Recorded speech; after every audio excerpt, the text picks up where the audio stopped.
What's up, good people? Mark Holmes here, and as always, I want to say thank you all for watching, commenting, subscribing, and being part of the Joe Blue Sports Report. Without you guys, as well as you ladies, you know that this literally does not work. I hope you're having a great Taco Tuesday, and I hope all your taco dreams come true. Because it's Taco Tuesday, I think I'm going to make some shrimp tacos for dinner tonight because it's quick, it's easy, and they're delicious. Let's be clear here. That shit's delicious. So we're going to have shrimp tacos for dinner tonight. We got to figure out what we're going to have for our big sub this weekend. I think we're going to do like a big French dip. I'm not sure we can do a taco sub, because we got to get what LA is famous for. But anyway, be that as it may, we have some more news on Dak Prescott. Per Calvin Watkins, the fracture is still healing in Dak Prescott's thumb. Thank you, Captain Obvious. That's probably the case. Now, here's the thing.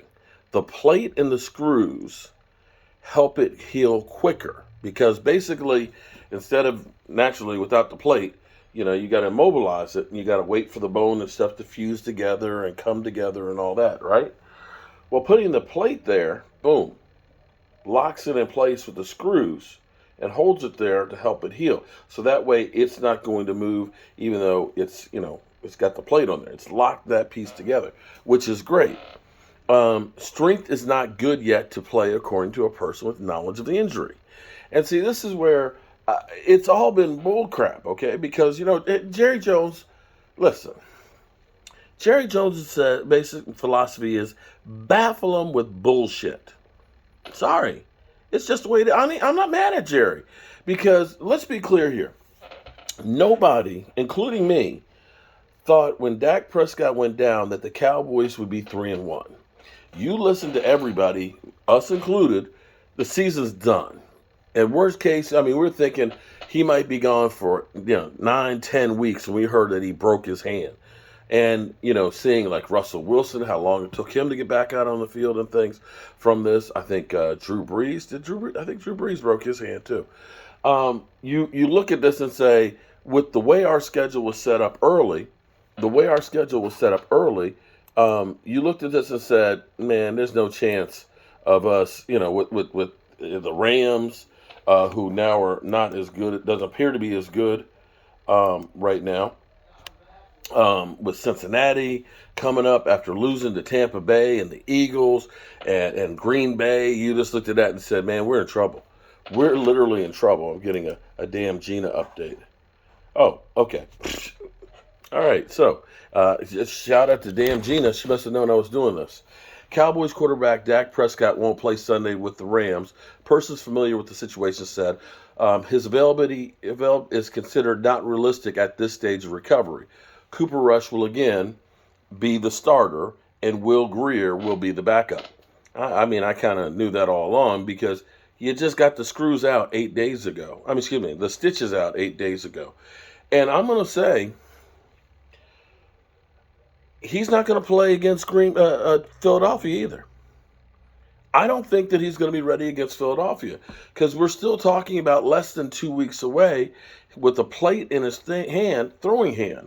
It's going to take some time. Maybe the week after that he is, but at least right now with the way the offense is playing and the defense is going to keep you in there. It's not that we're going to have to score, 35, 42 points. This is where you can kind of control and say, defense, we need you to pick up the slack. But back to Jerry Jones. See, Jerry Jones is a salesman.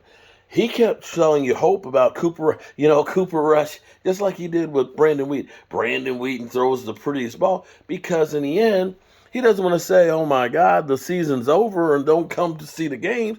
He wanted you to come in the games. But it just so turned out that the Dallas Cowboys sucked it all up and became better than what we thought. And right now you look at it and say, wow. But still, he's selling you the hope of Dak Prescott coming back to make sure that the season, in your mind is not over. And also, too, it's also forcing teams to wonder, is he going to be able to play? We need to make a game plan for Dak, and we need to make a game plan for Cooper Rush. That's part of the gamesmanship. That's part of the chess match that is the Dallas Cowboys and trying to keep other teams guessing.